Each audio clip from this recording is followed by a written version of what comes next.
അള്ളാഹുവിൻ്റെ അപാരമായ അനുഗ്രഹത്താൽ ഈ സമയത്ത് അള്ളാഹു ഇഷ്ടപ്പെടുന്ന ഒരു സദസ്സിൽ വന്നു ചേരാൻ നമുക്ക് തൗഫീക്ക് ലഭിച്ചിരിക്കുകയാണ്.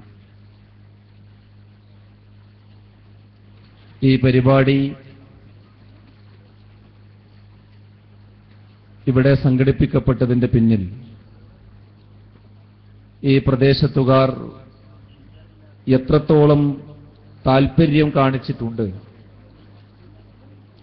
എന്നതിൻ്റെ ഒരുപാട് അടയാളങ്ങൾ നമുക്കിവിടെ കാണാൻ സാധിക്കും. കോഴിക്കോട് ടൗണിന്റെ അടുത്ത പ്രദേശമാണെങ്കിലും ഒരു ഗ്രാമപ്രദേശത്തിന്റെ സാഹചര്യമുള്ള ഗതാഗത മാർഗവും മറ്റുള്ള സൗകര്യങ്ങളുമൊക്കെ ആളുകൾക്ക് വന്നു ചേരാനുള്ള പ്രയാസങ്ങളുമൊക്കെ ഉണ്ടായിട്ടും ഇങ്ങനെയുള്ള ഒരു സ്ഥലം കണ്ടെത്തി ഇത്രയും വിപുലവും വിശാലവുമായ ഒരു പരിപാടി ഇവിടെ നടക്കണമെന്ന് ഈ നാട്ടിലെ ഇസ്ലാഹി പ്രവർത്തകന്മാർ തീരുമാനിച്ചിട്ടുണ്ടെങ്കിൽ അത്രയും പ്രാധാന്യപൂർവം ഇസ്ലാമിന്റെ മോദൽ ഈ നാട്ടിൽ അനിവാര്യമാണ് എന്ന് തന്നെയാണ് നമ്മൾ മനസ്സിലാക്കുന്നത്. ഇസ്ലാഹി പ്രസ്ഥാനത്തിന്റെ സന്ദേശം ഇതിന്റെ അടുത്ത പ്രദേശങ്ങളിലൊക്കെ എത്തിയിട്ടുണ്ടെങ്കിലും ഇത്രയും വിപുലമായ തോതിൽ ഈ കപ്പക്കൽ പ്രദേശത്ത് ഒരു പരിപാടി ആദ്യമായിട്ടായിരിക്കും. എന്നിട്ടും മഴ തൂങ്ങി നിൽക്കുന്ന ഈ സന്ദർഭത്തിലും ഈ കടലിൽ നിന്നടിച്ചു വീശുന്ന കാറ്റിന്റെ പ്രയാസങ്ങളിലുമൊക്കെ അതെല്ലാം അതിജീവിച്ചുകൊണ്ട് ഇത്രയും ആളുകൾ ഇവിടെ ഒരുമിച്ച് കൂടുകയും ഇത് സംഘടിപ്പിക്കുകയും ചെയ്തു എന്നതിൽ ഇവിടെയുള്ള ദുർബലരായ നമ്മുടെ ഇസ്ലാഹി പ്രവർത്തകന്മാരെ അങ്ങേയറ്റം അഭിനന്ദിക്കാൻ കൂടി ഈ സന്ദർഭം ഞാൻ ഉപയോഗപ്പെടുത്തുകയാണ്. ഇൻഷാ അല്ലാഹ് വിഷയം അവതരിപ്പിച്ചുകൊണ്ട് ബഹുമാന്യനായ പണ്ഡിതൻ ഹുസൈൻ സലഫി ഏതാനും സമയത്തിനകം നമ്മളോട് സംസാരിക്കാനിരിക്കുകയാണ്. അതിന്റെ മുന്നോടിയായി വളരെ ചുരുങ്ങിയ ചില വാക്കുകളിൽ സുപ്രധാനമായ ഒന്ന് രണ്ട് കാര്യങ്ങൾ മാത്രമാണ് ഈ വേളയിൽ ഞാൻ ഓർമ്മപ്പെടുത്താൻ ഉദ്ദേശിക്കുന്നത്. ഏതൊരു കാര്യവും തീരുമാനമാകാതിരിക്കുന്നത് തീരാ നഷ്ടമാണ്. തീരുമാനം വൈകിപ്പിക്കുന്നത് എപ്പോഴും പ്രയാസങ്ങൾ മാത്രമേ ഉണ്ടാക്കുകയുള്ളൂ. നമ്മൾ കൃഷി ചെയ്യാൻ ആഗ്രഹിച്ചിട്ടുണ്ടെങ്കിൽ ആ കൃഷി സാഹചര്യം ചെയ്യാണ് വേണ്ടത്. ഒരു കുട്ടിയെ ഒരു വിദ്യാഭ്യാസ സ്ഥാപനത്തിൽ ചേർത്ത് പഠിപ്പിക്കാൻ നമ്മൾ ആഗ്രഹിക്കുന്നുവെങ്കിൽ അതിന് പറ്റുന്ന ഒരു കോഴ്സും ഒരു സ്ഥാപനവും കണ്ടെത്തി വളരെ വേഗം അവനെ ഒരു സ്ഥാപനത്തിൽ ചേർക്കുകയാണ് നമ്മൾ വേണ്ടത്. എല്ലാം അങ്ങനെയാണ്. അത് എത്രത്തോളം നമ്മൾ നീട്ടിക്കൊണ്ടുപോകുന്നുവോ അതിനനുസരിച്ച് നമുക്ക് പ്രയാസങ്ങൾ ഉണ്ടാകും. വിവാഹത്തിന് പ്രായമായി, സമയമായി, സന്ദർഭമായി എല്ലാം ഒത്തിണങ്ങിയ ശേഷവും വിവാഹം കഴിക്കണോ വേണ്ടയോ എന്ന കാര്യം തീരുമാനമാകാതെ തള്ളി നീക്കിക്കൊണ്ടുപോകുന്നത് അവരുടെ കുടുംബജീവിതത്തിലും വ്യക്തിജീവിതത്തിലുമൊക്കെ ഒരുപാട് പ്രയാസങ്ങൾ വിളിച്ചു വരുത്തും. ഇത് ഞാൻ വിശദീകരിക്കേണ്ടതില്ല, നമുക്കെല്ലാവർക്കും അറിയാവുന്ന കാര്യമാണ്. എന്തെങ്കിലും ഒരു ലോകത്തിന്റെ ലക്ഷണം നമ്മുടെ ജീവിതത്തിൽ എപ്പോഴെങ്കിലും ഉണ്ടായാൽ ആ ലക്ഷണത്തെ അവഗണിച്ചുകൊണ്ട് പോകുന്നവൻ ബുദ്ധിമാനല്ല. അത് എന്താണ് ആ രോഗം, അതെവിടെയാണ് ചികിത്സിക്കേണ്ടത് എന്ന് കൃത്യമായി പരിശോധിച്ച് എത്രയും വേഗം അതിനു പറ്റുന്ന യോഗ്യനായ ഒരു ഡോക്ടറെ കണ്ടെത്തി അത് തീരുമാനമാക്കുക, ചികിത്സ ആരംഭിക്കുക എന്നത് വളരെ പ്രധാനമാണ്. ഈ കപ്പക്കൽ പ്രദേശത്ത് ഈ വലിയ മഹാസമ്മേളനത്തിൽ ശ്രവിച്ചുകൊണ്ടിരിക്കുന്ന ഈ നാട്ടിലെ നാട്ടുകാരോട് എനിക്ക് സൂചിപ്പിക്കാനുള്ളത്, നമ്മുടെ ഭൗതിക ജീവിതത്തിന്റെ മേഖലകളിൽ ഇത്തരം കാര്യങ്ങൾ തീരുമാനമാക്കാതെ വിട്ടാൽ എന്തൊക്കെ അപകടങ്ങൾ ഉണ്ടാകുമെന്നത് നമുക്ക് ഊഹിക്കാവുന്നതേയുള്ളൂ. എന്നാൽ ഇതിലേറെ ഗൗരവമായ ഗൗരവതരമായ വിഷയമാണ് നമ്മുടെ മതപരമായ കാര്യങ്ങളിൽ തീരുമാനം വൈകിപ്പിച്ചു കൊണ്ടുപോവുക എന്നത്. ഒരു കുട്ടിയെ സ്കൂളിലോ കോളേജിലോ ചേർക്കുന്ന കാര്യം തീരുമാനമാകാതിരുന്നാൽ അതുകൊണ്ട് അപകടങ്ങളുണ്ട്. പക്ഷേ വരും വർഷങ്ങളിൽ ഒരുപക്ഷെ അവന് മറ്റൊരു സ്ഥാപനത്തിൽ അഡ്മിഷൻ ലഭിച്ചു എന്ന് വന്നേക്കാം. ഒരു കച്ചവടം ആരംഭിക്കാൻ തീരുമാനിക്കാൻ വൈകിയെങ്കിൽ അത് മറ്റൊരു രീതിയിൽ ഒരുപക്ഷെ നമുക്ക് ആരംഭിക്കാൻ സാധിച്ചു എന്ന് വന്നേക്കാം. എന്നാൽ മതപരമായ കാര്യങ്ങൾ ഒരു വിശ്വാസിയെ സംബന്ധിച്ചിടത്തോളം ഒരിക്കലും തന്നെ തീരുമാനമാക്കാതെ നീട്ടിക്കൊണ്ടുപോവുക എന്നത് അവന്റെ ജീവിതത്തിൽ വലിയ അപകടങ്ങളാണ് വിളിച്ചു വരുത്തുക. കാരണം ഈ ലോകം തന്നെ പടച്ചതമ്പുരാൻ പടച്ചിരിക്കുന്നത് പരീക്ഷണത്തിന് വേണ്ടിയാണ്. എന്തിനാണ് ജീവിതം, എന്തിനാണ് മരണം? അല്ലദീ ഖലഖൽ മൗത വൽ ഹയാത ലിയബ്ലുവകും അയ്യുകും അഹ്സനു അമല. ജീവിതത്തെയും മരണത്തെയും ഞാൻ നിങ്ങൾക്ക് സൃഷ്ടിച്ചു തന്നിരിക്കുന്നത് നിങ്ങളിൽ ആരാണ്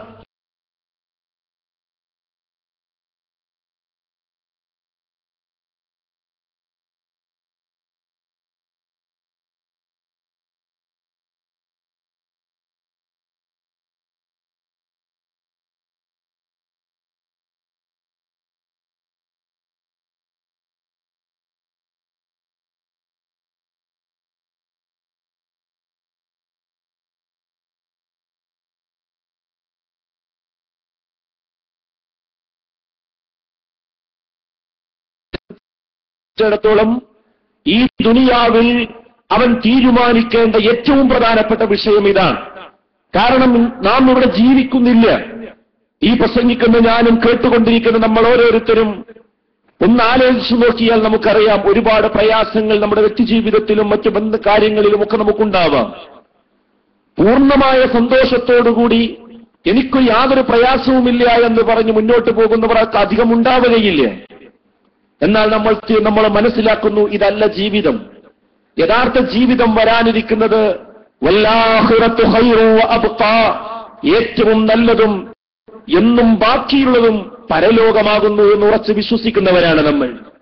കുല്ലു നഫ്സിൻ ദാഇഖത്തുൽ മൗത്ത് ഇന്നമാ തുവഫൗന ഉജൂറക്കും യൗമൽ ഖിയാമ. എല്ലാ ആത്മാവും മരണത്തിന്റെ രുചി ആസ്വദിക്കും. നിങ്ങൾക്ക് പൂർണ്ണമായ പ്രതിഫലം നൽകുന്നത് നാളെ പരലോകത്താണ്. فمن زحزح عن النار وأدخل الجنة فقد فاز. ആ ജ്വലിക്കുന്ന നരകാഗ്നിയിൽ നിന്ന് രക്ഷപ്പെടുകയും സ്വർഗത്തിൽ പ്രവേശിക്കപ്പെടുകയും ചെയ്തുവോ ഫഖദ് ഫാസ്, അവനാകുന്നു വിജയിച്ചവൻ എന്നാണ് വിശുദ്ധ ഖുർആൻ പഠിപ്പിക്കുന്നത്. അപ്പൊ മനുഷ്യ ജീവിതത്തിന്റെ ലക്ഷ്യം എന്ന് പറയുന്നത് ഇവിടെയുള്ള താൽക്കാലികമായ ജീവിതമല്ല. നമ്മൾ ഈ കടലോരത്ത് കാണുന്ന ഒരുപാട് കുടിലുകളുണ്ട്. ആ കുടിലുകളിൽ പരിമിതമായ സൗകര്യത്തോടുകൂടി ജീവിതം തള്ളി നീക്കുന്ന നമ്മുടെ സുഹൃത്തുക്കളുണ്ട്, സഹോദരിമാരുണ്ട്. എന്നാൽ കോഴിക്കോട് ടൗണിലേക്ക് കുറച്ച് അപ്പുറത്തേക്ക് പോയാൽ 1ഉം 2ഉം മാത്രം മെമ്പർമാരുള്ള ആ കുടുംബം ജീവിക്കുന്നത് വലിയ കൊട്ടാരങ്ങളിലാണ്. അവരും ഇവിടെ ജീവിക്കുകയാണ് ആധുനിക സൗകര്യ സംവിധാനങ്ങളോടുകൂടി. ഇത് രണ്ടു കൂട്ടരും ജീവിക്കുകയാണ്. പക്ഷേ രണ്ടും രണ്ട് സാഹചര്യത്തിലാണ്. എന്ത് സംഭവിച്ചു? അതേ, ഇവിടെയല്ല യഥാർത്ഥത്തിലുള്ള ജീവിതം. ഇവർക്കെല്ലാവർക്കും തന്നെ നാളെ പരലോകത്ത് ഉന്നതമായ ഒരു ജീവിതം അല്ലാഹു കാത്തുവച്ചിട്ടുണ്ട്. അതെല്ലാവർക്കും ലഭിക്കുന്നത് കിട്ടണമെങ്കിൽ മരിക്കുന്നതിന് മുമ്പ് ഞാൻ ആ സ്വർഗം കിട്ടാൻ ആവശ്യമായ കർമ്മങ്ങൾ ഞാൻ എത്രത്തോളം ചെയ്തിട്ടുണ്ട് എന്ന് നമ്മൾ ഓരോരുത്തരും നമ്മളോടൊന്ന് ചോദിച്ചു നോക്കേണ്ടതുണ്ട്. എന്നിട്ട് ആ മാർഗത്തിൽ തന്നെയാണോ ഞാൻ സഞ്ചരിക്കുന്നത് എന്ന് കൃത്യമായി നമ്മളെ വിലയിരുത്തേണ്ടതുണ്ട്. അത് ഉറപ്പുവരുത്തി അതിൽ തീരുമാനമെടുക്കേണ്ട കാര്യങ്ങൾ തീരുമാനമെടുത്തുകൊണ്ട് അങ്ങനെ പ്രവൃത്തിപഥത്തിൽ കൊണ്ടുവന്ന് മരിച്ചു പോകുന്നത് ആരാണോ അവർക്കാണ് അള്ളാഹു സ്വർഗം ഒരുക്കി വെച്ചിരിക്കുന്നത്. അതുകൊണ്ടാണ് സുഹൃത്തുക്കളെ ഞാൻ പറഞ്ഞത്, ഭൗതിക ജീവിതത്തിൽ ഓരോ കാര്യങ്ങളും തീരുമാനമാക്കാൻ വൈകിയാലും അതിന്റെയൊക്കെ അപകടം ഒരു പരിധിക്ക് പുറത്താണ്. എന്നാൽ നാളെ ശാശ്വതമായി ജീവിക്കാനുള്ള പരലോകത്തിന്റെ കാര്യത്തിലുള്ള തീരുമാനം ഒരിക്കലും തന്നെ നമ്മൾ ആരും വൈകിപ്പിക്കുവാൻ പാടില്ല.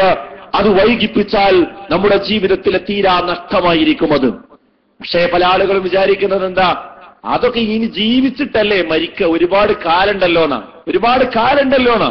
ഇല്ല സഹോദരങ്ങളെ, ഏറ്റവും നമ്മളോട് അടുത്ത് ഏതാണെന്ന് ചോദിച്ചാൽ ഞാൻ ഇട്ടിരിക്കുന്ന ഈ ഷർട്ടിനെക്കാളും എന്റെ ശരീരത്തോട് അടുത്തു നിൽക്കുന്നത് എന്റെ മരണം തന്നെയാണ്, നമ്മൾ ഓരോരുത്തരുടെയും മരണം തന്നെയാണ്. ഇതാ നമ്മുടെ കേരളത്തിൽ ഈ കഴിഞ്ഞ 1-2 ആഴ്ചകളിലായിട്ട് വലിയ 2 ബസ് അപകടങ്ങൾ നമ്മൾ കണ്ടു കഴിഞ്ഞു. താനൂരിലെ ബസ് അപകടം കഴിഞ്ഞ് ഏതാനും ദിവസങ്ങൾ കഴിഞ്ഞപ്പോഴേക്കാണ് ഈ മിനിഞ്ഞാന്ന് ഞങ്ങളുടെ പ്രദേശത്തിന്റെ തൊട്ടടുത്ത് ഏകദേശം ഒരു 6-7 കിലോമീറ്റർ അപ്പുറത്ത് വെട്ടത്തൂർ എന്ന് പറയുന്ന തേലക്കാട് എന്ന് പറയുന്ന സ്ഥലത്ത് 13ഓളം ആളുകൾ മരിച്ച ഒരു ബസ് അപകടമുണ്ടായത്. പത്രങ്ങളിലൂടെയൊക്കെ നമ്മൾ വായിച്ചു. ആ കുട്ടികൾ, ആ മരിച്ചുപോയ മക്കൾ ഒരിക്കലും തന്നെ ഇന്ന് ഉച്ചക്ക് ഞങ്ങൾ മരിക്കേണ്ടവരാണ്, ഇതാ ഞങ്ങൾ കയറുന്ന ഈ ബസ് ഇന്ന സ്ഥലത്ത് വളവിൽ വെച്ച് ആക്സിഡന്റ് ആകാൻ പോവുകയാണ് എന്നവരാരും വിചാരിച്ചിട്ടില്ല. അവർ ആ ബസ്സിൽ കയറുമ്പോൾ ബസ് ഇറങ്ങിയതിനു ശേഷമുള്ള കാര്യങ്ങളെ പറ്റിയാണ് അവരുടെ മനസ്സിലുണ്ടായിരുന്നത്.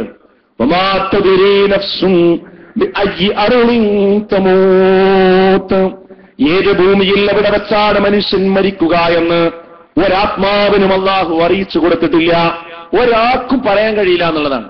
അതുകൊണ്ട് കുറെ അകലെയാണ് നമ്മുടെ മരണമെന്ന് നമ്മൾ വിചാരിക്കുന്നുവെങ്കിലും അത് നമ്മളോട് അടുത്ത് കിടക്കുകയാണ്. ഇങ്ങനെയുള്ള സംഭവങ്ങൾ നിത്യേന നമ്മൾ കണ്ടുകൊണ്ടിരിക്കുന്നു.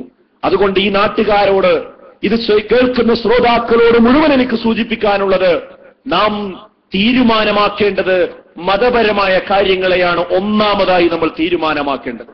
അതിനൊരിക്കലും തന്നെ സമയവും നേരവും നമ്മൾ കളയാൻ പാടില്ല എന്നതാണ്. ഈ കപ്പക്കൽ പ്രദേശത്തുള്ള നാട്ടുകാർക്ക് ഒരു സുവർണാവസരമാണ് കൈവന്നിരിക്കുന്നത്. ഇങ്ങനെയുള്ള ഒരു വലിയ സമ്മേളനം നിങ്ങൾക്ക് കാണണമെങ്കിൽ, കേൾക്കണമെങ്കിൽ കോഴിക്കോടും അതുപോലെയുള്ള സ്ഥലങ്ങളിലും ബീച്ചിലുമൊക്കെ നിങ്ങൾക്ക് വരേണ്ടതുണ്ട്. എന്നാൽ അതൊന്നുമില്ലാതെ നിങ്ങളുടെ പ്രദേശത്ത് തന്നെ ഇതാ കേരളത്തിൽ അല്പം തിരക്കുള്ള ഒരു പണ്ഡിതൻ തന്നെ വന്നുകൊണ്ടുള്ള വളരെ സുപ്രധാനമായ ഒരു ചർച്ച ഇവിടെ നടക്കാൻ പോവുകയാണ്. അതുകൊണ്ട് ഇത് കേട്ടുകൊണ്ടിരിക്കുന്ന വീട്ടിൽ നിന്നും പരിസര പ്രദേശത്തു നിന്നുമൊക്കെ കേട്ടുകൊണ്ടിരിക്കുന്ന എല്ലാവരോടും എനിക്ക് പറയാനുള്ളത്, മുൻവിധികളും മുൻധാരണകളും മാറ്റിവെച്ച് എന്താണ് ഞങ്ങളുടെ നാട്ടിൽ ഇത്രയും വിപുലമായ ഒരു സമ്മേളനം സംഘടിപ്പിച്ചത്, എന്താണ് നിങ്ങൾ പറയുന്നത് എന്ന് മുൻവിധികളും മുൻധാരണകളും മാറ്റിവെച്ചുകൊണ്ട് നിങ്ങൾ ഇത് ശ്രദ്ധിക്കണമെന്ന് തന്നെയാണ് ഈ ഒരു സന്ദർഭത്തിൽ എനിക്ക് പറയാനുള്ളത്. ഇൻഷാ അല്ലാഹ് ബാക്കി കാര്യങ്ങൾ ഇവിടെ ബഹുമാന്യനായ ഹുസൈൻ സലഫി നിങ്ങളോട് വിശദീകരിക്കുന്നതായിരിക്കും. ഞാൻ പറഞ്ഞത്, തീരുമാനമാക്കേണ്ട ഒന്നാമത്തെ കാര്യം മതം തന്നെയാണ്. മതപരമായ കാര്യത്തിൽ ഒരു കൺഫ്യൂഷൻ വെച്ച് പോകാൻ പാടില്ല. എന്താണ് നമസ്കാരം, എങ്ങനെയാണ് അതിന്റെ സമയം, എത്രയാണ്, എങ്ങനെയാണ് എന്റെ റുക്കൂ, എങ്ങനെയാണ് എന്റെ സുജൂദ്, എന്താണ് അതിൽ ചൊല്ലേണ്ടത്, ഇത് കുറച്ചു ദിവസം കഴിയട്ടെ എന്ന് പറയാൻ പറ്റൂല. സംശയം ഉണ്ടെങ്കിൽ അത് ചേർത്ത് നമ്മൾ അന്വേഷിച്ച് പഠിക്കുക തന്നെ വേണം. അതുപോലെ തന്നെ സക്കാത്ത് കൊടുക്കേണ്ടതിന്റെ നിസാബ് എത്രയാണ്, എങ്ങനെയാണ് ഇത് നൽകേണ്ടത്. പല ആളുകൾക്കും ഇപ്പോഴും സക്കാത്തിന്റെ പല കാര്യങ്ങളും സംശയമാണ്. സക്കാത്ത് കൊടുക്കുകയും പിരിക്കുകയും ചെയ്യുന്ന സമയവും സന്ദർഭങ്ങളും വരുമ്പോ ആളുകൾ വല്ലാതെ സംശയാലുക്കളാവും. എനിക്ക് അതിന്റെ സംശയം തീർന്നിട്ടില്ല എന്ന് പറയാൻ എന്താ സംഭവം എന്നറിയോ? സംശയം തീർന്നു എന്ന് സമ്മതിച്ചാൽ അന്ന് മുതൽ സക്കാത്ത് കൊടുക്കേണ്ടി വരും. അപ്പൊ പിന്നെ എന്നും ഇങ്ങനെ സംശയത്തിലാണെന്ന് പറഞ്ഞാൽ കുഴപ്പമില്ലല്ലോ. അതുപോലെ തന്നെയാണ് നമസ്കാരവും നോമ്പും സക്കാത്തും സ്വതക്കയും ഹജ്ജും എല്ലാം നിർവഹിക്കുന്ന ആളുകളാണെങ്കിലും ചില ആളുകള് ഇതിലൊന്നും പ്രവർത്തന രംഗത്തില്ലാതെ മാറി നിൽക്കുന്ന ആളുകളുണ്ട്. ഞാനൊരു പ്രവർത്തനത്തിനൊന്നുമില്ല. കാരണം എന്താ അറിയോ? ആകെ കൺഫ്യൂഷനാണ് ഇവിടെ, ആകെ സംശയമാണ് ഇവിടെ, ഏതാ ശരി എന്ന് മനസ്സിലാണില്ല. ഇവിടുത്തെ സുന്നികൾ പറയുന്നത് കേട്ടാ തോന്നും അവര് പറയണതാണ് ശരി, ഇവിടെയുള്ള വേറെയുള്ള ആളുകൾ പറയുന്നത് കേട്ടാ തോന്നും അതാണ് ശരി, മുജാഹിദുകളുടെ പ്രസംഗം കേട്ടാ തോന്നും അവര് പറയുന്നതാണ് ശരി, എല്ലാം ശരി എന്ന് എനിക്ക് മനസ്സിലാകാൻ പറ്റുന്നില്ല. അതുകൊണ്ട് ഞാൻ തൽക്കാലം ഒന്നിനും പോവാറില്ല എന്ന് പറഞ്ഞ് മാറി നിൽക്കുന്ന സഹോദരങ്ങളെയും നമുക്ക് കാണാൻ പറ്റും. സുഹൃത്തുക്കളെ, ഇതൊന്നും പറഞ്ഞ് നമുക്ക് പരലോകത്തോ ഖബറിലോ രക്ഷപ്പെടാൻ സാധ്യമല്ലാന്ന്. ഖബറിലേ പോയി കിടന്നു കഴിഞ്ഞാൽ അത് ആ മലക്ക് നമ്മുടെ അടുക്കൽ വരികയായി. ആ മലക്ക് വരുന്ന സന്ദർഭത്തെ പറ്റി ഹദീസുകളിൽ കാണാൻ പറ്റും. നല്ല നഫ്സായ നല്ല റൂഹായ ആളാണ് എങ്കിൽ അവനോട് ചോദ്യങ്ങൾ ചോദിക്കുമ്പോൾ കൃത്യമായി മറുപടികൾ അവൻ പറയും. അതല്ലാത്തയാളാണെങ്കിലോ, നഫ്സുൻ ഖബീസയാണെങ്കിലോ, ചീത്ത ആത്മാവാണെങ്കിലോ അവനോട് ചോദ്യങ്ങൾ ചോദിക്കുന്നതിനിടയിൽ ചോദിക്കും, ഇയാളെപ്പറ്റി നീ എന്താണ് പറഞ്ഞിരുന്നത്? ആരാണ് ഇദ്ദേഹം? പ്രവാചകൻ സല്ലല്ലാഹു അലൈഹി വസല്ലം, മുഹമ്മദ് നബി സല്ലല്ലാഹു അലൈഹി വസല്ലമയെ കുറിച്ച് താങ്കൾ എന്താണ് പറഞ്ഞിരുന്നത് എന്ന് ചോദിക്കുമ്പോൾ ആ സംശയാലുവായി കപടനായി മരിച്ചുപോയ മനുഷ്യൻ പറയത്രേ, ആളുകൾ പറഞ്ഞതൊക്കെ ഞാനും പറഞ്ഞു, അല്ലാതെ എനിക്കൊന്നും പറയാൻ അറിയില്ല. അപ്പോൾ ആ മലക്ക് പറയും, നീ അറിഞ്ഞതുമില്ല, നീ പഠിച്ചതുമില്ല, എന്ന് പറഞ്ഞു മുറസ്സബ എന്ന് പറയുന്ന ഒരു ഇരുമ്പിന്റെ ദണ്ടുകൊണ്ട് അവനെ ശക്തമായി പ്രഹരിക്കുമെന്നാണ്. സഹോദരങ്ങളെ, ഈ സമ്മേളനം, ഈ കപ്പക്കൽ സമ്മേളനം, ഇത്രയും വലിയ സ്പീക്കർ ഉപയോഗിച്ച്, സൗകര്യങ്ങൾ ഉപയോഗിച്ച് നടന്ന ഈ സമ്മേളനത്തിൽ നമ്മുടെ ദീനുമായി, നമ്മുടെ ഖബറുമായി, നമ്മുടെ പരലോകവുമായി ബന്ധപ്പെട്ട വിഷയങ്ങളാണ് ഇവിടെ അവതരിപ്പിക്കുന്നത്. അതുകൊണ്ട് എല്ലാ മുൻധാരണകളും മാറ്റിവെച്ചുകൊണ്ട് നമ്മുടെ പരലോകം മാത്രം മുന്നിൽ കണ്ടുകൊണ്ട് ഏതാണ് ശരി, ഏത് വിശ്വാസമാണ് ശരി എന്ന് കൃത്യമായി മനസ്സിലാക്കുവാനുള്ള ഒരവസരമായി നമ്മളതിനെ ഉപയോഗപ്പെടുത്തണമെന്നാണ് എനിക്ക് സൂചിപ്പിക്കാനുള്ളത്. പിന്നെ വിഭാഗീയതകള് ഇവിടെ മുസ്ലിം സമുദായത്തിൽ ഉണ്ട് എന്നതൊരു വസ്തുതയാണ്. അതിപ്പോൾ മാത്രമല്ല, നമുക്കറിയാം പ്രവാചകൻ സല്ലല്ലാഹു അലൈഹി വസല്ലമ കടന്നുവന്ന് ഈ പ്രബോധന കർമ്മങ്ങൾ നിർവഹിക്കുമ്പോൾ തന്നെ ആളുകൾ വ്യത്യസ്ത വീക്ഷണത്തിലുണ്ടായിരുന്നു. അവർ പല രീതിയിലും പ്രവാചകനെ നേരിട്ടിരുന്നു. ആ സന്ദർഭത്തിൽ ആ പ്രവാചകൻ സല്ലല്ലാഹു അലൈഹി വസല്ലമ സത്യം മാത്രം പറഞ്ഞു. അത് കേട്ടു ആളുകൾ മനസ്സിലാക്കി. അങ്ങനെ നല്ലൊരു സമൂഹം നിർമ്മിതി ഉണ്ടായി. ആ മക്കം ഫത്വയോടുകൂടി ഒരു ഇസ്ലാമിക സൊസൈറ്റി ശരിക്കും അവിടെ രൂപം കൊണ്ടു. എന്നിട്ട് പ്രവാചകൻ പറഞ്ഞു പോയ കുറെ വർത്തമാനങ്ങളുണ്ട്. അതിൽപ്പെട്ട പ്രധാനപ്പെട്ട ഒരു കാര്യം എന്താണെന്നോ, 72 വിഭാഗമായി എനിക്ക് മുമ്പുള്ള ആളുകൾ പിരിഞ്ഞു പോയിട്ടുണ്ട് എങ്കിൽ എന്റെ ഉമ്മത്ത് 73 വിഭാഗമായി പിരിയുമെന്നാണ്. ശരിക്കും അടിവരയിടേണ്ട വാചകമാണത്. പ്രവാചകൻ സല്ലല്ലാഹു അലൈഹി വസല്ലമയുടെ പ്രവചനങ്ങൾ ഓരോന്നായി പുലർന്നു പോന്നിട്ടുണ്ട്. അതേ ആ പ്രവാചകൻ പറഞ്ഞ കാര്യമാണ്, എന്റെ ഉമ്മത്ത് 73 വിഭാഗമാകും. ആ 73നെ കുറിച്ച് പറഞ്ഞതെന്താ? അതിൽ ഒന്ന് മാത്രമേ സ്വർഗത്തിന്റെ കക്ഷിയായി ഉണ്ടാവുകയുള്ളൂ, ഒന്ന് മാത്രമേ സത്യത്തിന്റെ കക്ഷിയായി ഉണ്ടാവുകയുള്ളൂ. ആരാണ് ആ സത്യത്തിന്റെ കക്ഷി? മാ അന അലൈഹി അൽ യൗമ വഅസ്ഹാബി, ഞാനും എന്റെ സ്വഹാബത്തും ഏതൊരു മാർഗത്തിൽ നിലകൊണ്ടുവോ ആ മാർഗം നിലകൊണ്ടുകൊണ്ട് അതിൽ നിലനിന്നുകൊണ്ട് ജീവിച്ച് അത് മുറുകെ പിടിച്ചുകൊണ്ട് മരിച്ചു പോകുന്നവരാരാണോ അവരാണ് സത്യത്തിന്റെ കക്ഷി എന്ന് അള്ളാഹുവിന്റെ റസൂൽ പറഞ്ഞു വെച്ചിട്ടുണ്ട്. അപ്പൊ നമ്മൾ എന്ത് ചെയ്താൽ മതി? എന്ത് കൺഫ്യൂഷൻ വന്നാലും ആ ഒരു മാനദണ്ഡത്തിലേക്ക് മടങ്ങിയാൽ മതി. അതായത് എന്താണോ ഒരു ആശയക്കുഴപ്പം വരുന്നത് ഏത് വിഷയത്തിലാണെങ്കിലും അതിൽ വിശുദ്ധ ഖുർആൻ എന്ത് പറഞ്ഞു, സ്വഹീഹായ ഹദീസുകൾ എന്ത് പറഞ്ഞു. അപ്പൊ എല്ലാവരും ഇവിടെ അവരുടെ തെറ്റായ ആശയങ്ങൾ ഇവിടെ ഇറക്കുമതി ചെയ്യുന്നതിന് വേണ്ടി ഇന്ന് ഓതിക്കൊണ്ടിരിക്കുന്നത് ഖുർആനും അതുപോലെ തന്നെ ഹദീസും തന്നെയാണ്. അപ്പോൾ നമ്മൾ കൺഫ്യൂഷൻ ആകും. കൺഫ്യൂഷൻ ആകേണ്ടതില്ല. ഖുർആനും ഹദീസും തോന്നിയതുപോലെ ഓതിയേ പറ്റൂല. ആ ഖുർആനും ഹദീസും ഓതുമ്പോ അത് സ്വഹാബത്ത് ഉൾക്കൊണ്ടതുപോലെയാണോ, അവർ വിശദീകരിച്ചതുപോലെയാണോ ഇവർ പറയുന്നത് എങ്കിൽ അത് ശരിയാണ്, അല്ലെങ്കിൽ അതെല്ലാം തള്ളിക്കളയേണ്ട കാര്യങ്ങളാണ്. ഈ ഒരു തത്വത്തിൽ നമ്മൾ നിലകൊള്ളുക എന്നതാണ്. അതാണ് മുൻഗാമികളുടെ മാർഗം. മുൻഗാമികൾ എന്നതിനാണ് സലഫുകൾ എന്ന് നമ്മൾ നാമകരണം ചെയ്തിട്ടുള്ളത്. അവരുടെ മാർഗം എന്നതിനാണ് മൻഹജ് എന്ന പ്രയോഗം പ്രയോഗിക്കുന്നത്. അപ്പോൾ ആ മൻഹജു സലഫ് പാലിച്ചുകൊണ്ട് ആരാണോ ഖിയാമത്ത് നാൾ വരെ ഇവിടെ പ്രമാണങ്ങളെ പ്രതിദാനം ചെയ്യുന്നത് അവരാണ് സ്വർഗത്തിന്റെ കക്ഷി, അവരാണ് തായിഫത്തുൻ മൻസൂറ, അവരാണ് ഫിർഖത്തുൻ നാജിയ, അവരാണ് യഥാർത്ഥത്തിൽ സത്യത്തിന്റെ വിജയിച്ച കക്ഷി എന്ന് പണ്ഡിതന്മാർ വിശദീകരിച്ചുകൊണ്ട് അവരെ മൊത്തത്തിൽ പറയുന്ന പേരാണ് അഹ്ലുസുന്ന വൽ ജമാഅ, അഹ്ലുസുന്നത്തി വൽ ജമാഅ എന്ന് പറയുന്ന ആ വിഭാഗം. അത് യഥാർത്ഥത്തിൽ നമ്മുടെ നാട്ടിൽ കണ്ടുവരുന്ന ഏതെങ്കിലും വേഷത്തിലോ രൂപത്തിലോ ഉള്ള ആളുകളല്ല, മറിച്ച് ഈ തത്വം പാലിക്കുന്ന ആളുകൾ ആരാണോ അവരെയാണ് യഥാർത്ഥത്തിൽ അഹ്ലുസുന്നയുടെ ആളുകൾ എന്ന് പറയുന്നത്. അവര് മാത്രമേ സ്വർഗത്തിന്റെ കക്ഷിയായിട്ടുണ്ടാവുള്ളൂ എന്ന്. അതുകൊണ്ട് എന്തൊരു തർക്ക വിഷയം ഉണ്ടെങ്കിലും നമുക്ക് ചോദിക്കാവുന്ന ഒരു ചോദ്യം എന്താണ്? ഇതിൽ ഖുർആനിൽ എവിടെ തെളിവ്, ഹദീസിൽ എവിടെ തെളിവ്? ആ തെളിവ് കിട്ടിയാൽ തന്നെ ആ തെളിവ് അനുസരിച്ച് ഈ കാര്യം സഹാബത്ത് ചെയ്തിട്ടുണ്ടോ എന്ന് നമുക്ക് ചോദിക്കാം. ഇപ്പൊ നമ്മുടെ നാട്ടിൽ നബിദിനം ആളുകൾ നടത്താറുണ്ട്. നബിയെ സ്നേഹിക്കുക എന്നാണ് പലപ്പോഴും പറയാറുള്ളത്. പക്ഷെ നമുക്ക് ചോദിക്കാനുള്ള ഒരു ചോദ്യം, ഏതാണ് അതിന് തെളിവ്? സൂറത്ത് യൂനുസിൽ ഒരു ആയത്തുണ്ടെന്ന് അവർ പറയാറുണ്ട്. ശരി, ആ ആയത്ത് വെച്ചുകൊണ്ട് ഏത് സ്വഹാബിയാണ് ഇങ്ങനെ ഒരു നബിദിനം ആഘോഷിച്ചിട്ടുള്ളത്? അബൂബക്കർ റളിയല്ലാഹു ആഘോഷിച്ചിട്ടുണ്ടോ? ഉമർ റളിയല്ലാഹു ആഘോഷിച്ചിട്ടുണ്ടോ? ഓരോന്ന് ചോദിച്ചാലും അതിന് മറുപടിയില്ല. ഇല്ല, അവര് തന്നെ പറയുന്നത് 300 കൊല്ലത്തിന് ശേഷമാണ് അതൊക്കെ വന്നത് എന്നാണ്. അതോടെ മനസ്സിലായി ആ ആയത്ത് കൊണ്ടൊരിക്കലും നബിദിനം നടത്താൻ തെളിവല്ല എന്ന്. അതെ, സലഫിന്റെ മാർഗം കൈവിടുമ്പോഴാണ് എല്ലാ വ്യതിയാനങ്ങളും ഇവിടെ വന്നിട്ടുള്ളത്. അതാണ് ഇവിടെ യാഥാസ്ഥിക വിഭാഗത്തിന് സംഭവിച്ചിരിക്കുന്ന വ്യതിയാനം.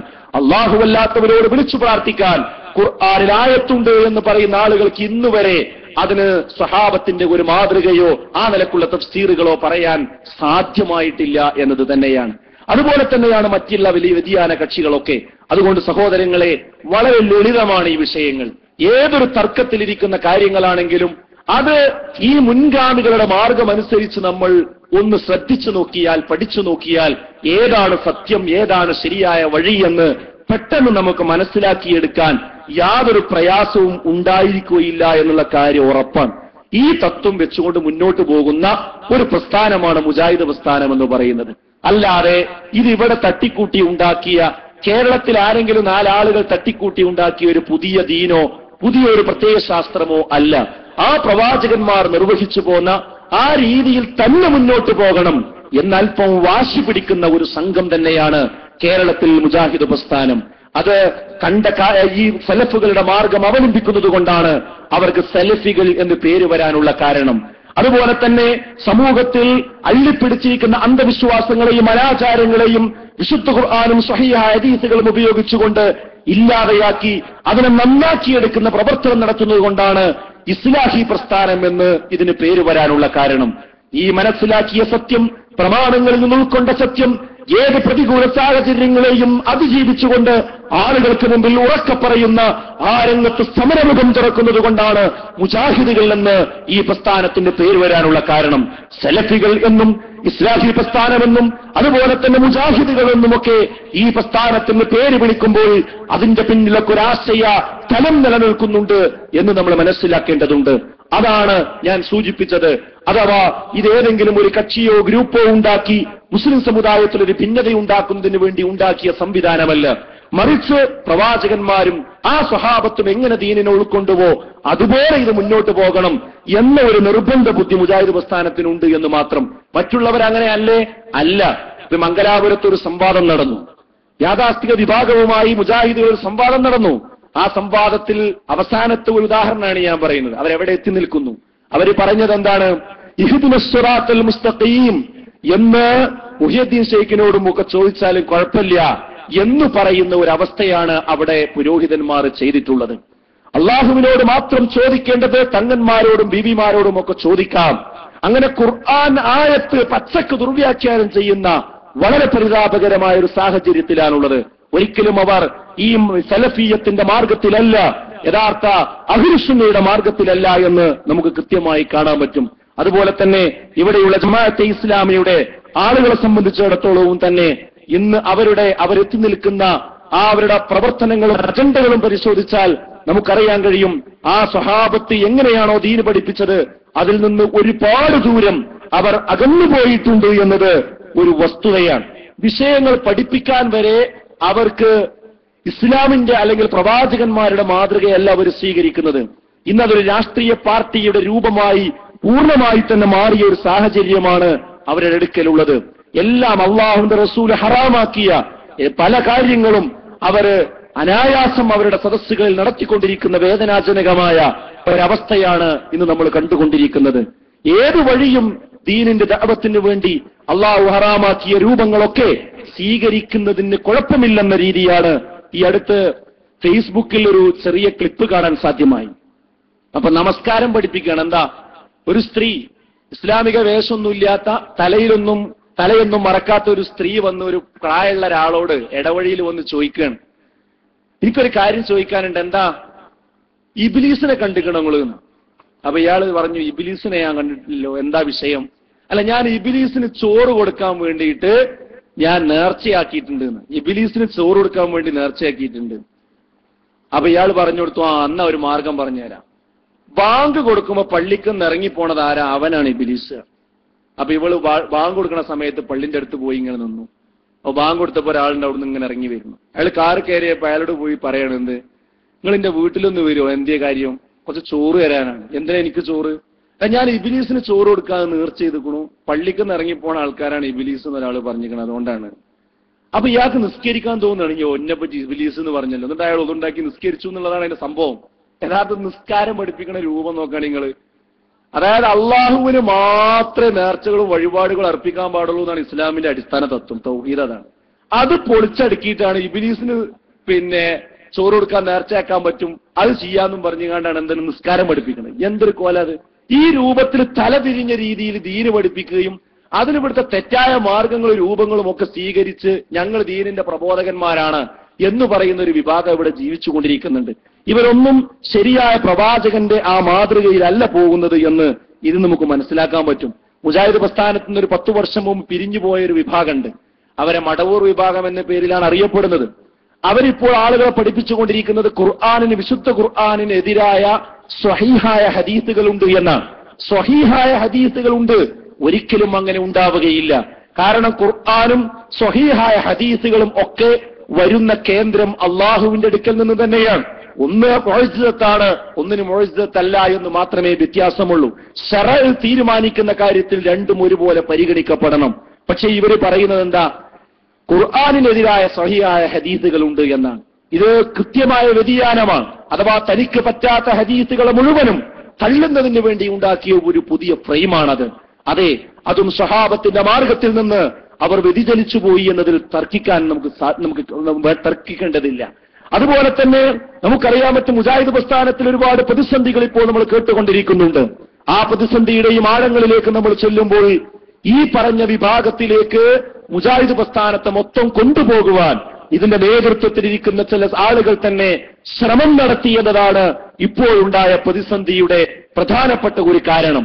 ഖുർആനിനെതിരായ സ്വഹീഹായ ഹദീസുണ്ട് എന്ന് പ്രചരിപ്പിക്കുന്ന, അതിനുവേണ്ടി വാദിക്കുന്ന, അതിന് പ്രമാണങ്ങളെപ്പോലും ദുർവ്യാഖ്യാനം ചെയ്യുന്ന ഒരു വിഭാഗത്തിലേക്ക് ഒരാളല്ല, ഈ സംഘടനയെ മുഴുവൻ കൊണ്ടുപോയി എത്തിക്കാൻ അതിനുള്ള മാർഗങ്ങൾ ആരാഞ്ഞപ്പോൾ അത് പാടില്ല, ആ സലഫിയത്തിന്റെ മാർഗം വിട്ടുകൊണ്ട് ചരിക്കാൻ പാടില്ലെന്ന് പറഞ്ഞ പണ്ഡിതന്മാരെയും പ്രബോധകന്മാരെയും അതിന്റെ യുവജന സംഘടനയെയും വിദ്യാർത്ഥി സംഘടനയെയും ഒക്കെ നിഷ്കരുണം മാറ്റി നിർത്തിക്കൊണ്ട് ഇല്ല, ഞങ്ങൾ അതിലേക്ക് പോയി അടങ്ങൂ എന്ന വാശിയോടുകൂടി പോയിക്കൊണ്ടിരിക്കുകയാണ്.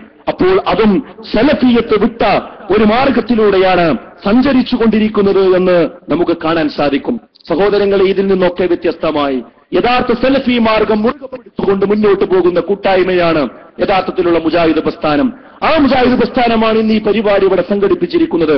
അതിന്റെ നേതൃത്വത്തിൽ കേരളക്കരയിൽ അനവധി പരിപാടികൾ ഈ കഴിഞ്ഞ ദിവസങ്ങളിൽ നടന്നത് നമുക്ക് ഓരോരുത്തർക്കും അറിയാം.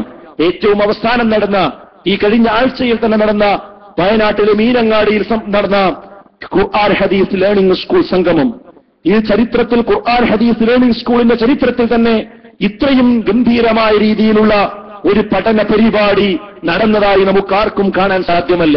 ഇതിനു മുമ്പ് ഒരുപാട് പ്രദേശങ്ങളിൽ QHLS സംസ്ഥാന സംഗമങ്ങൾ നടന്നിട്ടുണ്ടെങ്കിലും ഇത്രയും പ്രൗഢമായ രീതിയിൽ പ്രോഗ്രാം കൊണ്ടും അതിലെ ജനപങ്കാളിത്തം കൊണ്ടും അതിലെ വിഷയാവതരണങ്ങൾ കൊണ്ടും എല്ലാം സമ്പന്നമായ, അതിന്റെ ഭക്ഷണത്തിന്റെ വിതരണത്തിൽ വരെ അതിന്റെ മാതൃകാപരമായ കാര്യങ്ങൾ ഉണ്ടായിക്കൊണ്ട് ആ വയനാട് ജില്ലയെ ഇളക്കിമറിക്കുന്ന രീതിയിലുള്ള ഏറ്റവും ഗംഭീരമായ ഒരു ഖുർആൻ ഹദീസ് പഠന സംഗമമാണ് യഥാർത്ഥത്തിൽ മീനങ്ങാടിയിൽ ഈ കഴിഞ്ഞ ആഴ്ച സമാപിച്ചത്.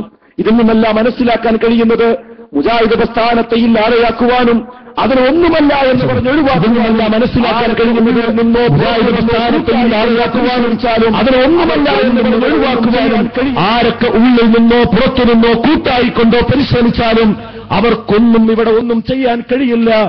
ഈ സത്യം, ആ സത്യത്തോടൊപ്പം ആരാണോ നിൽക്കുന്നത് അവർക്ക് അല്ലാഹുവിന്റെ സഹായം ഉണ്ടായിക്കൊണ്ടിരിക്കും എന്നതിന്റെ ഏറ്റവും ഉത്തമമായ ഉദാഹരണങ്ങളാണ് ഈ കഴിഞ്ഞ കാലയളവിൽ നമ്മൾ കണ്ടത്. മുജാഹിദ് സ്റ്റുഡൻസ് മൂവ്മെന്റിന്റെ നേതൃത്വം നടത്തിയ പ്രോഫ്കോണുകളായിരുന്നാലും അതുപോലെ തന്നെ വിശദീകരണ പരിപാടികളായിരുന്നാലും ഏതൊരു ആദർശ വിരോധികളായിരുന്നാലും മുജാഹിദ് പ്രസ്ഥാനത്തെ വിമർശിക്കുവാൻ വേണ്ടി ആരൊക്കെ ഏതൊക്കെ സമയത്ത് എങ്ങനെയൊക്കെ കടന്നു വന്നിട്ടുണ്ടോ അവരുടെ മുമ്പിലെല്ലാം ഏത് ചോദ്യവും നിങ്ങൾക്ക് ചോദിക്കാമെന്ന രീതിയിൽ, മുഖാമുഖം എന്ന രീതിയിൽ ഏകദേശം ഈ കഴിഞ്ഞ 5-8 മാസത്തിനിടയ്ക്ക് 68ഓളം മുഖാമുഖങ്ങൾ കേരളത്തിൽ നടന്നു. എല്ലാം ഏത് കാര്യങ്ങളും ചോദിക്കാൻ അവസരം നൽകിക്കൊണ്ട് നടന്നു. എന്തേ കാരണം? ഇതാരുടെയെങ്കിലും ഒരു പവറല്ല, ആരുടെയെങ്കിലും പ്രസംഗ പാടവമല്ല, മറിച്ച് യാഥാർത്ഥ്യം, സത്യം ഉൾക്കൊള്ളുകയും ആ സത്യം പറയാൻ തീരുമാനിക്കുകയും ചെയ്യുമ്പോൾ അള്ളാഹുവിന്റെ സഹായം നമുക്കുണ്ടാകുന്നുവെന്നത് മാത്രമാണ്. ആ സഹായത്തിലാണ് ഇത് മുന്നോട്ട് പോയിക്കൊണ്ടിരിക്കുന്നത്.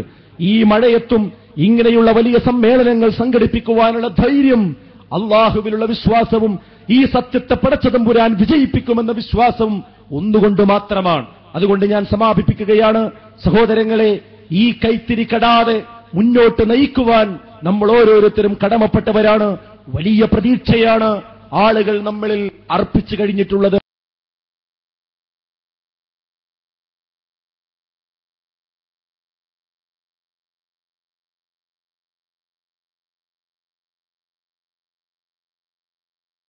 ുന്നുണ്ട്. വളരെ ശക്തമായ രീതിയിൽ നമുക്ക് മുന്നോട്ട് പോകാൻ സാധിക്കണമെന്ന് മാത്രമാണ് ഈ വൈകിയ വേളയിൽ എനിക്ക് സൂചിപ്പിക്കുവാനുള്ളത്. ഈ മുജാഹിദ് പ്രസ്ഥാനത്തെ സംബന്ധിച്ചിടത്തോളം ഒരിക്കലും തന്നെ അത് തീവ്രവാദത്തിലേക്കോ ഈ മുജാഹിദ് പ്രസ്ഥാനത്തെ സംബന്ധിച്ചിടത്തോളം ഒരിക്കലും തന്നെ തീവ്രവാദത്തിലേക്കോ കാലത്തുകൂടി പോയിട്ടില്ല. അത് പക്വമായ അവധാനതയോടുകൂടി എന്താണോ ഖുർആനും ഹദീസും പറയുന്നത് അത് കൃത്യമായി അതുപോലെ തന്നെ സ്വീകരിച്ചുകൊണ്ട് അമിതത്വത്തിലേക്ക് നീണ്ടുപോകാതെ അതേപോലെ തന്നെ ഒരു നിഷേധ പ്രവണതകളിലേക്ക് ചാഞ്ഞു പോകാതെ ഒരു വസത്തിയായ നിലപാടെന്ന് പറഞ്ഞാൽ ഒരു സത്യത്തിന്റെയും അസത്യത്തിന്റെയും ഇടക്കുള്ള നിലപാട് എന്നതല്ല. അല്പം അസത്യവും അല്പം സത്യവും കൂട്ടിയോജിപ്പിച്ചുകൊണ്ടുള്ള ഒരു മധ്യമ നിലപാട് എന്നതല്ല ഞാൻ ഉദ്ദേശിക്കുന്നത്. വസത്തിയായ നിലപാടെന്ന് പറഞ്ഞാൽ പ്രമാണങ്ങളുടെ നിലപാട് എന്നതാണ്. ആ പ്രമാണങ്ങളുടെ നിലപാടാണ് ഏറ്റവും വസത്തിയായ മധ്യമമായ നിലപാട്. ആ നിലപാടാണ് ഇവിടെ മുജാഹിദ് പ്രസ്ഥാനം മുന്നോട്ട് കൊണ്ടുപോകുന്നത്. സംഘടിതമായ പ്രബോധന പ്രവർത്തനങ്ങൾക്ക് എന്തൊക്കെ ദൂഷ്യങ്ങളുണ്ടോ ആ ദൂഷ്യങ്ങൾ പൂർണ്ണമായി ഇല്ലാതാക്കി സംഘടിത പ്രവർത്തനത്തിന്റെ ശക്തി ഉപയോഗിച്ചുകൊണ്ട് എങ്ങനെ ഈ സലഫി പ്രബോധനം ഇവിടെ മുന്നോട്ട് കൊണ്ടുപോകാമെന്നതിന്റെ ഒരു പരീക്ഷണം തന്നെയാണ് ഒരു നൂറ്റാണ്ട് കാലമായി ഇവിടെ സംഘടിതമായി നടക്കുകയും ഇത്രയും പ്രവിശാലമായ രൂപത്തിൽ മുജാഹിദ് പ്രസ്ഥാനം ഇവിടെ പടർന്ന് പന്തലിക്കുകയും അത് വിജയിക്കുകയും ചെയ്തൊരു സാഹചര്യത്തിലാണ് നമ്മളുള്ളത്. ആ സംവിധാനത്തെ ദുരുപയോഗം ചെയ്തുകൊണ്ട് ആ സംഘടനയെയും സംവിധാനങ്ങളെയും ദുരുപയോഗം ചെയ്തുകൊണ്ട് ചില ആളുകൾ പ്രവർത്തനിക്കാൻ ഈ സംഘടനയെ നശിപ്പിക്കാൻ വേണ്ടി രംഗത്ത് വന്നപ്പോൾ ഇല്ല, അതിന് സമ്മതിക്കുകയില്ല. ആ കൂട്ടായ്മ ഉപയോഗിച്ചുകൊണ്ട് തന്നെ ആ സംവിധാനം ഉപയോഗിച്ചുകൊണ്ട് തന്നെ പണ്ട് KP മുഹമ്മദ് മൗലവി വരെയുള്ള നമ്മുടെ ദീർഘദൃക്ഷികളായ പണ്ഡിതന്മാർ എങ്ങനെയാണോ ഈ സംഘടിത പ്രബോധന ശൈലിയെ ഏറ്റവും മാതൃകാപരമായ രീതിയിൽ മുന്നോട്ട് കൊണ്ടുപോയത് അതേ രൂപത്തിൽ തന്നെ ഞങ്ങൾ കൊണ്ടുപോകും വിദ്യാർത്ഥികളും തോളൊരുമ്മി പ്രവർത്തിച്ചുകൊണ്ടിരിക്കുന്നത്. സുഹൃത്തുക്കളെ, അതുകൊണ്ട് ഈ പ്രവർത്തനത്തിന്റെ കണ്ണിയിൽ നമ്മൾ കണ്ണികളാവുക, നമ്മൾക്കറിയുന്ന അറിവുകൾ ആളുകൾക്ക് പകർന്നു കൊടുക്കുക. അതിനിത്തരം സമ്മേളനങ്ങൾ പൂർണ്ണമായി നമ്മൾ ശ്രദ്ധിക്കുക, സംശയങ്ങൾ തീർക്കുക, ഇവിടെയുള്ള CD-കൾ കേൾക്കുക, പുസ്തകങ്ങൾ വായിക്കുക. ഈ കപ്പക്കൽ പ്രദേശത്തുള്ള ആളുകളോട് എനിക്ക് സൂചിപ്പിക്കാനുള്ളത് ഇതൊരു സുവർണാവസരമായി നിങ്ങൾ കണ്ട് ഈ കാര്യങ്ങൾ അടുത്തറിഞ്ഞ് മനസ്സിലാക്കി ഏത് സമയത്താണ് അള്ളാഹു നമ്മളെ തിരിച്ചു വിളിക്കുക എന്ന് നമുക്ക് പറയാൻ കഴിയില്ല. കാര്യങ്ങൾ അടുത്തറിഞ്ഞ് മനസ്സിലാക്കി ഏത് സമയത്താണ് അള്ളാഹു നമ്മളെ തിരിച്ചു വിളിക്കുക എന്ന് നമുക്ക് പറയാൻ കഴിയില്ല.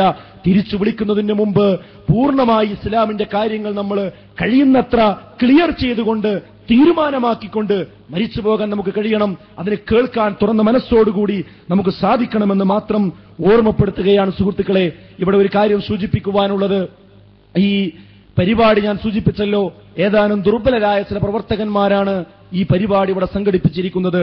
പ്രതികൂലമായ കാലാവസ്ഥയും സാഹചര്യങ്ങളും ഒക്കെ ഉണ്ടായിട്ടും ഇത്രയും നല്ലൊരു പന്തലും സൗകര്യങ്ങളും ഒക്കെ അവരുണ്ടാക്കിയത് അവരുടെ പരിമിതമായ അവസ്ഥയിൽ നിന്നുകൊണ്ടാണ്. അതുകൊണ്ട് ഇവിടെ വന്നു ചേർന്നിരിക്കുന്ന സുഹൃത്തുക്കൾ എല്ലാവരും അവരെ നന്നായി ഒന്ന് സഹായിക്കണമെന്നാണ് എനിക്ക് സൂചിപ്പിക്കാനുള്ളത്. ഈ ഒരു പരിപാടിയുടെ ചിലവിന് വേണ്ടി നിങ്ങളെ ഇവിടുത്തെ സംഘാടകന്മാർ സമീപിക്കും. അത് സമീപിക്കുന്ന സന്ദർഭത്തിൽ കാര്യമായി തന്നെ നിങ്ങൾ അവരെ സഹായിക്കണം. കാരണം ഇത്തരം പ്രവർത്തനങ്ങൾ നടത്തുന്നതിന് നമ്മൾ ഓരോരുത്തരും ഒരുമിച്ച് കൂടുന്ന നല്ല മനസ്സുള്ള നല്ല ഹൃദയമുള്ള നമ്മുടെ പ്രവർത്തനങ്ങൾ, നമ്മുടെ സംഭാവനകൾ കൊണ്ടാണ് ഇത്തരം കാര്യങ്ങളൊക്കെ വിജയിച്ചു പോകുന്നത്. മുജാഹിദ് പ്രസ്ഥാനത്തെ സംബന്ധിച്ചിടത്തോളം അതിന്റെ പ്രബോധകന്മാരും അതിന്റെ പ്രവർത്തകന്മാരും പണ്ഡിതന്മാരും ഒരിക്കലും കൂലിക്ക് ജോലി ചെയ്യുന്നവരല്ല, ശമ്പളത്തിന് ജോലി ചെയ്യുന്നവരല്ല. ഇതൊരു ബാധ്യതയായി, ഇതൊരു സേവനമായി കാണുന്ന ആളുകളാണ്. അതുകൊണ്ട് നമ്മൾ അധ്വാനിച്ച വിഹിതത്തിൽ നിന്ന് ഒരു വിഹിതം എപ്പോഴും ഇത്തരം കാര്യങ്ങൾക്ക് വേണ്ടി നമ്മൾ നീക്കിവെക്കണം. അതുകൊണ്ട് നിങ്ങളടുക്കൽ അത് വരുന്ന സമയത്ത് നിങ്ങൾക്ക് വേദനയുള്ള വിഹിതം എന്ന് പറഞ്ഞാൽ ഒരു 10 രൂപ നമ്മൾ ബക്കറ്റിലേക്ക് ഇട്ടാൽ നമുക്ക് നമ്മുടെ പോക്കറ്റിൽ നിന്ന് ഒരു പൈസ കുറഞ്ഞതായിട്ട് നമുക്ക് തോന്നൂല, കാരണം അത് പോയതായിട്ട് തോന്നൂല. പക്ഷേ ആ നോട്ട് അല്പം ഒരു 500 1000 ഒക്കെ ആയി മാറിയാൽ ഇന്ന് രാത്രി ചെല്ലുമ്പോ ഒരു തപ്പലുണ്ടാവും, എവിടെ ഒരു കാശ് പോയല്ലോ. അങ്ങനത്തെ ഒരു കാശ് ഇടണമെന്ന് ഞാൻ പറഞ്ഞു. അതാണ് ഞാൻ പറഞ്ഞതിന് ചുരുക്കം. അതല്ല എങ്കിൽ നമ്മൾ ആ ബക്കറ്റിലൂടെ കാശിട്ടുണ്ടാവും, പക്ഷെ കാര്യം ഇവിടെ നടക്കൂല, പിരിവ് അവിടെ നടന്നു എന്ന് നമുക്ക് തോന്നും ചെയ്യും. അത് നല്ല മനസ്സോടുകൂടി ഇടണം. ഇവിടെ മാത്രമല്ല ഞാൻ പറയുന്നത്, എവിടെ കാശ് ചെലവാക്കുകയാണെങ്കിലും ശ്രദ്ധിക്കേണ്ട 1-2 കാര്യം പറയാനുള്ളത് എന്താ അറിയോ? 5 പൈസ കൊടുക്കുകയാണെങ്കിൽ അത് കൊടുക്കുന്നത് നാളെ പരലോകത്ത് കിട്ടണം എന്ന മനസ്സോടുകൂടി തന്നെ ആകണം. അതല്ല ആരെങ്കിലും ബോധ്യപ്പെടുത്താനോ അഡ്ജസ്റ്റ്മെന്റിന് വേണ്ടി ഒരാളും ചെയ്യരുത്. അപൂർവ ആളുകൾ ചെയ്യാറുള്ളത് എന്താ വെച്ചാൽ ആരെങ്കിലുമൊക്കെ വന്ന് ചോദിക്കുമ്പോൾ ഞാൻ സഹകരിച്ചില്ലെങ്കിൽ മോശമല്ലേ എന്ന നിലയ്ക്ക് എന്തെങ്കിലുമൊക്കെ സഹകരിക്കും. എന്നിട്ട് അയാൾ പോയി കഴിഞ്ഞാൽ പറയും എന്ത്, എന്റെ 500 രൂപ പോയി അറിയും. അതായത് പോയി എന്നാണ് പറയും. ആ പോയി എന്ന് പറഞ്ഞാൽ പോയി തന്നെ അതിന്റെ അർത്ഥം. പോണ പൈസ നമ്മൾ കൊടുക്കുന്നത് കിട്ടുന്നു എന്നാണ് നമ്മൾ മനസ്സിലാക്കേണ്ടത്. നമ്മൾ ഈ മാർഗത്തിൽ കൊടുക്കുന്നതാണ് നമുക്ക് കിട്ടുന്നത്. അതൊരിക്കലും എന്തല്ല, പോവുകയല്ല, നഷ്ടപ്പെടുകയല്ല എന്ന ഒരു തിരിച്ചറിവ് നമ്മുടെ ഓരോരുത്തരുടെയും മനസ്സിൽ ഉണ്ടാകണമെന്നാണ് എനിക്ക് സൂചിപ്പിക്കുവാനുള്ളത്. അത് നിങ്ങളുടെ അടുക്കൽ വരുമ്പോൾ ഉണ്ടാകണം. സഹോദരങ്ങളെ, ഇപ്പൊ ഞാൻ പറഞ്ഞത് എന്റെ ചുരുക്കം, മതപരമായ കാര്യങ്ങൾ ഒരിക്കലും തന്നെ വെച്ച് താമസിപ്പിക്കാൻ പാടില്ല. കാരണം ഏത് സമയത്തും അള്ളാഹു നമ്മളെ തിരിച്ചു വിളിക്കും. ആ വിളിക്കുന്നതിന് മുമ്പ് പൂർണ്ണമായി നമ്മുടെ ഇസ്ലാമികമായ കാര്യങ്ങളിൽ ഒരു ഭദ്രമായ ഒരവസ്ഥ നമുക്കുണ്ടാക്കേണ്ടതുണ്ട്. അതിന് ഇത്തരം സംവിധാനങ്ങളും അതുപോലെ തന്നെ സമ്മേളനങ്ങളും നമ്മൾ പൂർണ്ണമായി തന്നെ ഉപയോഗപ്പെടുത്തേണ്ടതുണ്ട്. ഇതൊരു സുവർണാവസരമാണ് എന്ന് ഈ നാട്ടുകാർ പ്രത്യേകം മനസ്സിലാക്കിക്കൊണ്ട് തന്നെ ആ രംഗത്ത് പ്രവർത്തിക്കണമെന്നാണ് എനിക്ക് സൂചിപ്പിക്കുവാനുള്ളത്. ഈ കാലമെന്ന് പറയുന്നത് വിജ്ഞാന വിസ്ഫോടനത്തിന്റെ ഒരു കാലമാണ്. പണ്ട് കാലത്ത് ഖുർആനും ഹദീസും അതുപോലെയുള്ള പ്രഭാഷണങ്ങളൊക്കെ കേൾക്കണമെങ്കിൽ ഒരുപാട് കടമ്പകൾ കടക്കേണ്ടിയിരുന്നു. പക്ഷെ ഇപ്പൊ നമ്മൾ തീരുമാനമെടുത്താൽ മതി, പഠിക്കണം, മനസ്സിലാക്കണം എന്നൊരു തീരുമാനമെടുത്താൽ മതി. തീരുമാനമെടുത്താൽ ഏതാണോ നിങ്ങൾക്ക് ഏറ്റവും ഇഷ്ടമുള്ള മാർഗം, ആ മാർഗത്തിൽ നിങ്ങൾക്ക് പഠിക്കാം. ചില ആളുകൾക്ക് വായിക്കുക എന്നുള്ളത് പ്രയാസമായിരിക്കും. കണ്ണിന് പ്രയാസം ഉണ്ടാവും, കണ്ണിന് വെള്ളം വരുന്ന അവസ്ഥ ഉണ്ടാവും. അയാൾ വായിക്കണ്ട, കേൾക്കാൻ പറ്റുന്ന മാർഗമുണ്ട്. ഇഷ്ടം പോലെ കേൾക്കാൻ, അത് വീഡിയോ ആയിട്ടും MP3 ആയിട്ടും കേൾക്കാനുള്ള മാർഗമുണ്ട്. എന്നാൽ ചില ആളുകൾക്ക് കേൾക്കുക എന്നുള്ളത് പ്രയാസമാണ്, എന്നാൽ വായിക്കാനുള്ള പുസ്തകങ്ങൾ ഇഷ്ടം പോലെ ഉണ്ട്. ചിലവർക്ക് വീട്ടിൽ അതിനുള്ള സമയമില്ല എന്നതാണ് പ്രശ്നം. പക്ഷേ മണിക്കൂറുകളോളം നമ്മുടെ കടയിലേക്കോ സ്ഥാപനത്തിലേക്കോ ഒരു ദിവസം നമ്മൾ യാത്ര ചെയ്യാറുണ്ട്. സ്വന്തം കാറിൽ 1 മണിക്കൂർ അങ്ങോട്ടും 1 മണിക്കൂർ ഇങ്ങോട്ടും നമ്മൾ യാത്ര ചെയ്യാറുണ്ട്. അപ്പൊ യാത്ര ചെയ്യുമ്പോൾ എന്ത് തീരുമാനിക്കുക? 40 പ്രസംഗങ്ങൾ അടങ്ങുന്ന അല്ലെങ്കിൽ 50 പ്രസംഗങ്ങൾ അടങ്ങുന്ന MP3 CD-കളുണ്ട്. ആ ഒരു CD നമ്മളെ കാറിൽ ഇട്ട് കഴിഞ്ഞാൽ അങ്ങോട്ട് പോകുമ്പോൾ ഒരു പ്രസംഗം കേൾക്കാൻ പറ്റും, ഇങ്ങോട്ട് പോരുമ്പോൾ ഒരു പ്രസംഗം കേൾക്കാൻ പറ്റും. അപ്പൊ എന്തായി? ഒരു 10 ദിവസം കൊണ്ട് 20 പ്രസംഗം നമുക്ക് കേൾക്കാം. 20 പ്രസംഗം, 20 ഖുതുബ അല്ലെങ്കിൽ 20 ക്ലാസ്. എത്ര വിവരങ്ങൾ നമുക്ക് കിട്ടും? ഏത് സമയത്താണോ ട്രെയിനിലാകട്ടെ ബസ്സിലാകട്ടെ നമ്മുടെ കയ്യിലുള്ള മൊബൈൽ ഫോണുകൾ, ആ നെറ്റും സൗകര്യവും സംവിധാനവുമുള്ള ഫോണുകളിൽ ഏത് വിവരവും നമുക്ക് ലഭിക്കും. അപ്പൊ വിവരങ്ങൾ ലഭിക്കാൻ പഴയ തലമുറയെക്കാളും ഏറ്റവും നല്ല മാർഗമുള്ള, സന്ദർഭമുള്ള, സൗകര്യമുള്ള ഒരു തലമുറയാണ് നമ്മൾ. അതുകൊണ്ട് തന്നെ അള്ളാഹു നമ്മളോട് കൂടുതൽ ചോദിക്കും. നമ്മൾ ഉത്തരം പറയാൻ ബാധ്യസ്ഥരാണ്. കണ്ടില്ലെന്ന് പറയാൻ കഴിയില്ല, കേട്ടില്ല എന്ന് പറയാൻ കഴിയില്ല. ഇത്രയും സൗകര്യങ്ങൾ നമ്മുടെ മുമ്പിൽ ഉണ്ടായിട്ട് ഇത് പഠിക്കാനും മനസ്സിലാക്കാനും നമ്മൾ തയ്യാറായിട്ടില്ലെങ്കിൽ സുഹൃത്തുക്കളെ, അള്ളാഹുവിന്റെ മുമ്പിൽ നമ്മൾ കുറ്റക്കാരായി മാറും എന്ന് നമ്മൾ മനസ്സിലാക്കേണ്ടതുണ്ട്. കാരണം ദീന് പഠിച്ചു മനസ്സിലാക്കി ഉൾക്കൊണ്ടാൽ മാത്രമേ കൺഫ്യൂഷനുകൾ അവസാനിക്കുകയുള്ളൂ. അല്ലെങ്കിൽ ആരെങ്കിലും എന്തെങ്കിലും പറയുമ്പോഴേക്കും അതിലെന്തോ ഒരു സത്യമുണ്ടല്ലോ എന്ന രൂപത്തിൽ ആളുകൾ ആ രൂപത്തിൽ കയറിപ്പോകുന്ന ഒരവസ്ഥയുണ്ടാകും. അതുകൊണ്ടാണ് ഞാൻ പറഞ്ഞത്, നമ്മുടെ സൗകര്യങ്ങളും സംവിധാനങ്ങളും പരമാവധി നമ്മൾ ഉപയോഗപ്പെടുത്തിക്കൊണ്ട് തന്നെ മുന്നോട്ട് പോകണം. ഇതിനുവേണ്ടി അനവധി സംവിധാനങ്ങൾ നമ്മുടെ സംഘടനാ രംഗത്ത് നമ്മൾ നടപ്പാക്കിക്കൊണ്ടിരിക്കുന്നുണ്ട്.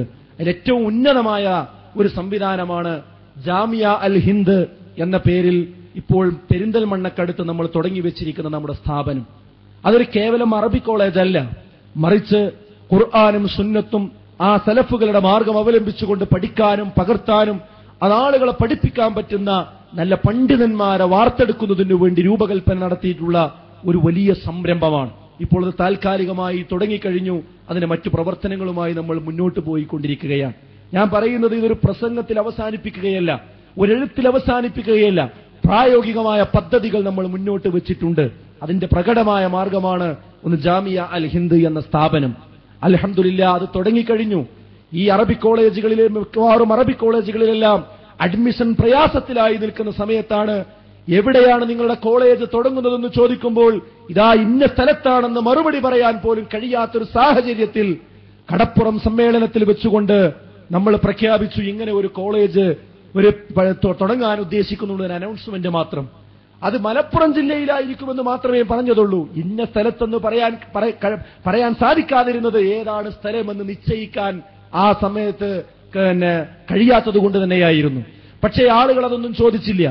എവിടെയാണെങ്കിലും എന്റെ കുട്ടിയെ അതിലെടുക്കണം എന്ന ആവേശത്തോടുകൂടി ആളുകൾ ആവശ്യപ്പെടുകയും ഇന്നതാ മിക്കവാറും അറബി കോളേജുകളൊക്കെ കുട്ടികളെ കിട്ടാതെ പ്രയാസപ്പെട്ടപ്പോഴും അത് ഗംഭീരമായ രീതിയിൽ 100-200ഓളം കുട്ടികളെ കൊണ്ട് അത് തുടങ്ങിക്കഴിഞ്ഞു. ഞാൻ അത് പറയാൻ കാരണം അങ്ങനെയുള്ള പഠന മാധ്യമങ്ങൾക്ക് പ്രത്യേകമായ മാർഗം നമ്മൾ കണ്ടെത്തി കഴിഞ്ഞിട്ടുണ്ട് എന്നതാണ്.